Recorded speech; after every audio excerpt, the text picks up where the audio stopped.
Good morning students. हम inorganic chemistry का हमारा सेकंड चैप्टर सॉल्यूशन स्टार्ट कर रहे हैं, जिसमें हम स्टार्ट करेंगे सॉल्यूशंस के बारे में, किस टाइप्स के सॉल्यूशंस होते हैं, सॉल्यूशंस किससे मिलके बने होते हैं। तो first of all we start from introduction of solution.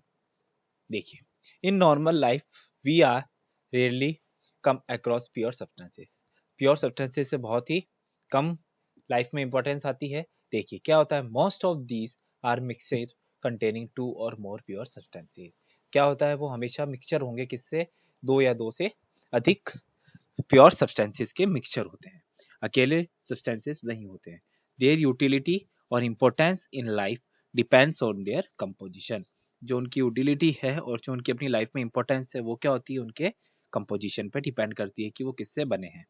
For example the property of brass. Brass किससे मिलकर बना होता है, देखिए mixture of copper and zinc are quite different from those of German silver.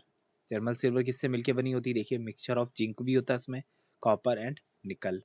और bronze mixture of copper and tin.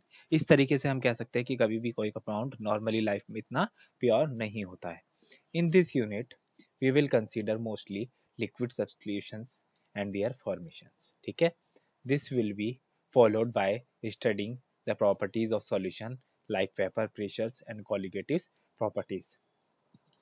हम solution state के बारे में पढ़ेंगे इसके अंदर, ठीक है, लिक्विड स्टेट के अंदर सॉल्यूशन की, जिसके लिए उनको कौन कौन सी सॉल्यूशंस की प्रॉपर्टी पढ़नी पड़ेगी, vapour pressures and colligative properties को अपन को स्टडी करना पड़ेगा। अब स्टार्ट करते हैं हम टाइप्स ऑफ सॉल्यूशन। दो टाइप्स के सॉल्यूशन हो जाएंगे, homogeneous and heterogeneous solutions. Solutions are homogeneous mixture of two or more than two components। ठीक है, दो कंपोनेंट्स की भी हो सकते हैं, दो से ज्यादा कंपोनेंट्स की भी हो सकते हैं।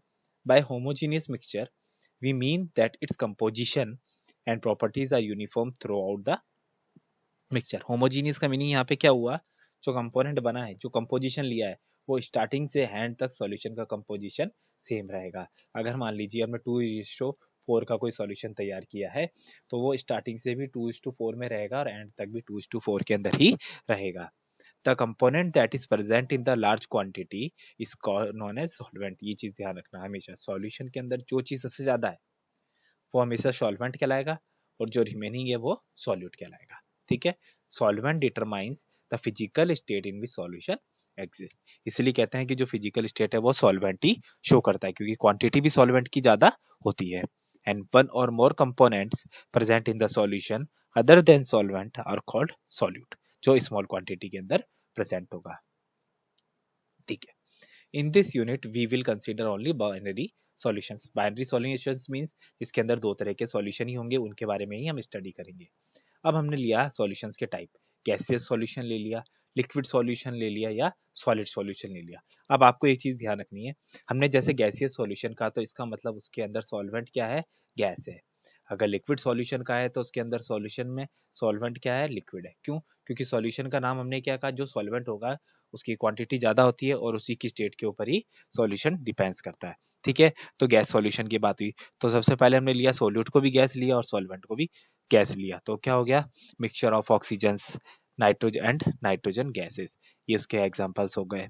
फिर हमने ले लिया सॉल्यूट लिक्विड, सॉल्वेंट तो हमारा गैस ही रहेगा, तो हमने इसमें लिया क्लोरोफॉर्म को नाइट्रोजन गैस के साथ ले लिया, क्योंकि उसमें नाइट्रोजन गैस में क्लोरोफॉर्म कम क्वांटिटी में हो गया। अब सॉलिड का गैस में ले लिया जिसमें कैम्फर इन नाइट्रोजन गैस में ले लिया, खनी कपूर को नाइट्रोजन गैस के साथ ले लिया, तो ये गैसियस टाइप के सॉल्यूशन बन गए। फिर हम सेकंड लेते हैं लिक्विड सॉल्यूशन। लिक्विड सॉल्यूशन में हमने लिया, हमारी क्या हो जाएगी, सॉल्वेंट जो है वो लिक्विड स्टेट में, तो gas in liquid, oxygen dissolve in water. ठीक है, liquid in liquid, ethanol dissolve in water. ठीक है, फिर हमने लिया solid in liquid, glucose dissolve in water. इस तरीके से क्या किया हमने, लिक्विड सॉल्यूशंस को तैयार किया।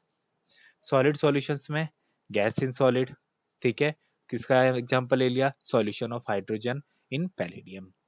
ठीक है, फिर liquid in solid, MLH of mercury with sodium. Solid solid में कॉपर डिजोल्व इन गोल्ड। इस तरीके से हम क्या कर सकते हैं, सॉल्यूशंस बना सकते हैं।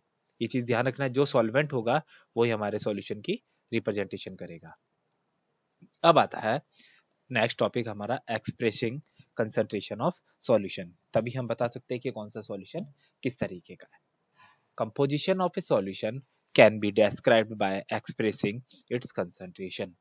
The latter can be expressed either qualitative और क्वांटिटेटिव. ठीक है, हमको किसी भी सॉल्यूशन को एक्सप्लेन करना है, उसके कंपोजिशन को तो हम कंसंट्रेशन की टर्म में करेंगे और उस कंसंट्रेशन को हम एक्सप्रेस या तो क्वालिटेटिव फॉर्म में कर सकते हैं या क्वांटिटेटिव फॉर्म में कर सकते हैं. देखिए कैसे.